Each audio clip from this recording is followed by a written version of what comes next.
who was Srila Prabhupada. Srila Prabhupada was born on September 1, 1896, in Calcutta, India. His birth name was Abhay Charan, and he was the youngest of 5 children in a devout Vaishnava family. As a young boy, Abhay Charan was deeply interested in spiritual topics and would often spend his time studying the Bhagavad Gita and other sacred texts. He later went on to become a successful businessman and married at the age of 26. However, Abhay Charan's spiritual aspirations remained strong, and he eventually became a disciple of Bhaktisiddhanta Sarasvati Thakura, the founder of the Gaudiya Math, a prominent Vaishnava organization. Bhaktisiddhanta Sarasvati Thakura recognized Abhay Charan's spiritual potential and encouraged him to spread the teachings of Krishna consciousness throughout the world. In 1965, at the age of 70, Abhay Charan took the sannyasa order of life and assumed the name A.C. Bhaktivedanta Swami Prabhupada. He later founded the International Society for Krishna Consciousness, ISKCON, and spent the rest of his life traveling the world, spreading the message of Krishna consciousness and sharing the teachings of the Bhagavad Gita with millions of people. As his guru had said to him that he would travel to West and spread the Krishna consciousness all over the world, he studied good English and prepared himself for the task. He was quite old when he finally decided that it was time to do it. Srila Prabhupada traveled from India to the West by sea. In 1965, at the age of 70, he boarded a cargo ship named the Jaladuta, which was bound for New York City. The journey was long and difficult, and Srila Prabhupada suffered from seasickness and other health problems during the voyage. He also faced many challenges upon arrival in the United States, including a lack of financial support and few followers.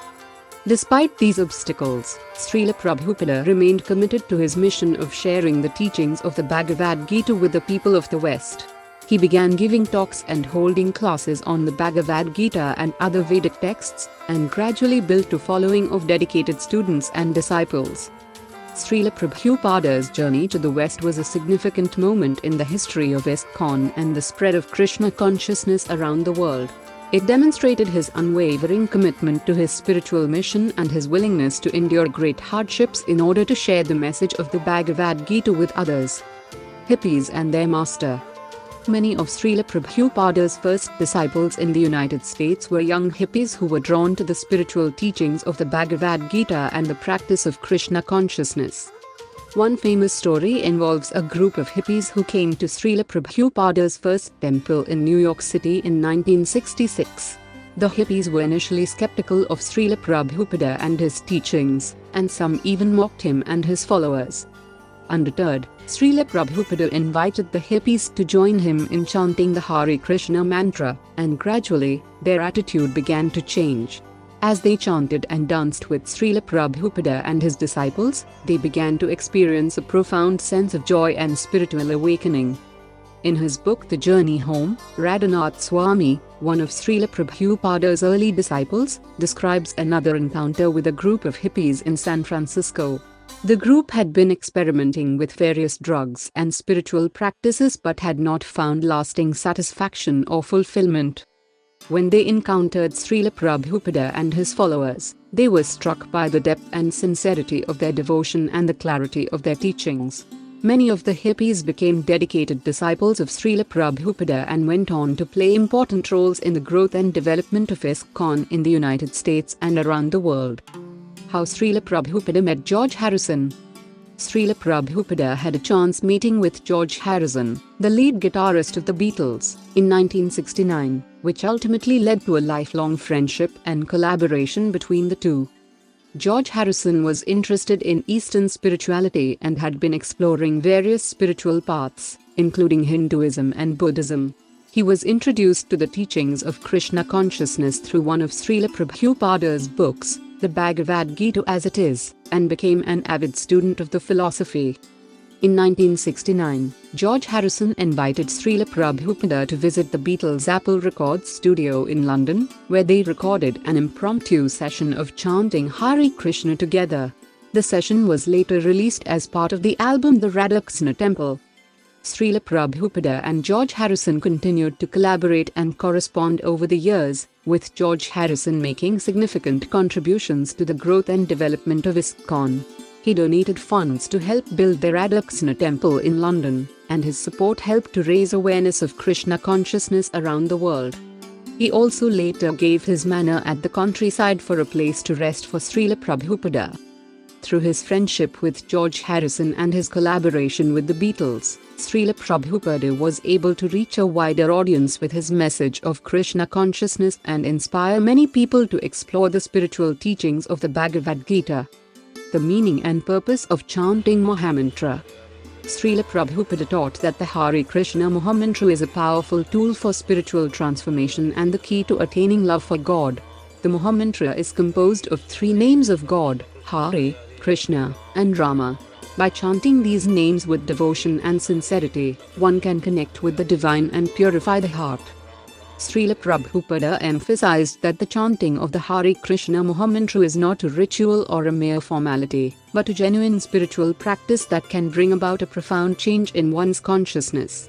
He encouraged his followers to chant the Mahamantra regularly and to do so with devotion and sincerity. According to Srila Prabhupada, the Hare Krishna Mahamantra is especially important in the current age, known as Kali Yuga.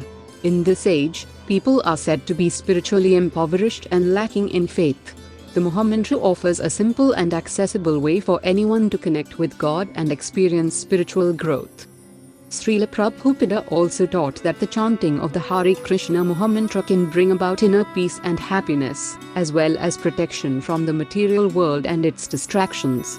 He encouraged his followers to make the chanting of the Mahamantra a regular part of their daily spiritual practice and to share its benefits with others. Overall, Srila Prabhupada saw the Hare Krishna Mahamantra as a powerful tool for spiritual transformation and an essential practice for anyone seeking to deepen their relationship with God.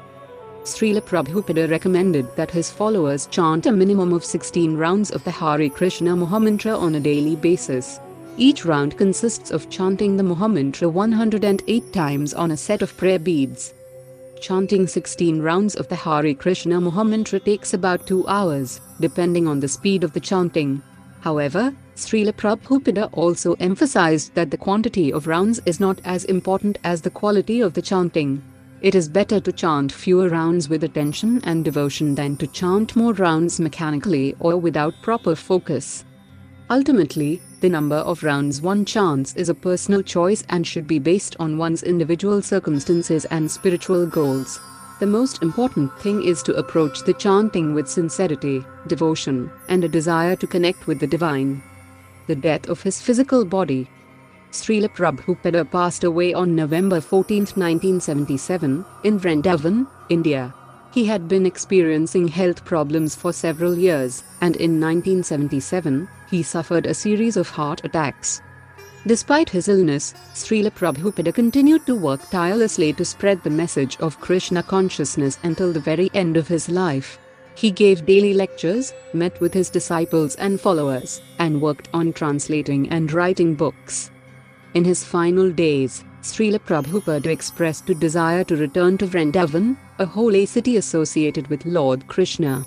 He was brought to a temple in Vrindavan, where he passed away surrounded by his disciples and followers. Srila Prabhupada's passing was a great loss to the ISKCON community and the wider spiritual community. However, his teachings and legacy continue to inspire millions of people around the world, and his books and recordings remain a valuable resource for anyone seeking to deepen their understanding of Krishna consciousness and the teachings of the Bhagavad Gita.